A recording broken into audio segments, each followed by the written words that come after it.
Another ignored message. Third time this month he reached out for help, and all three were seen but never replied to. He closed the chat window. The screen reflected back his own face. Not tired, not lazy, just invisible. He wasn't tired. He was ashamed. Ashamed of needing, of asking, of being the man who used to be joked about at dinner tables, the one who had potential.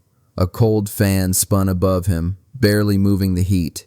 The same fan that hung over the desk he never used, the job desk, the one with an unopened diary, a cracked laptop, and a printed resume that hadn't been touched since last winter. They don't teach you this in school, how power works, how people treat you when you have none, how silence becomes your language when you feel beneath everyone else.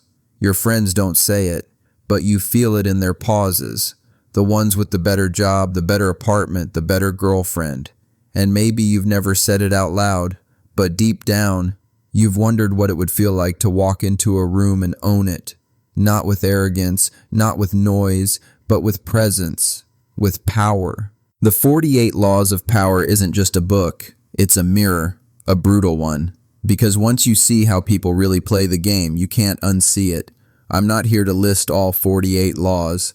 I'm here to give you the real ones, the ones that change something inside you.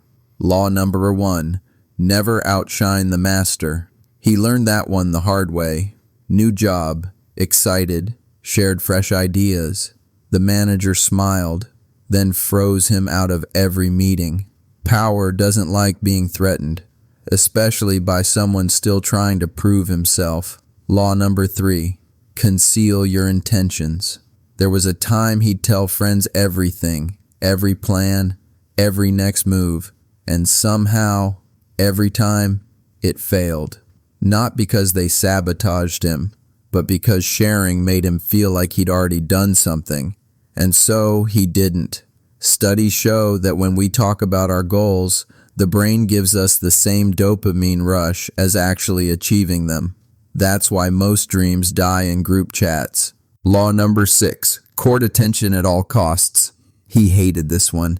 It felt fake, felt desperate, but after being ghosted by a girl who later dated a guy with a YouTube channel, he understood. Silence gets you overlooked. Visibility gets you chosen.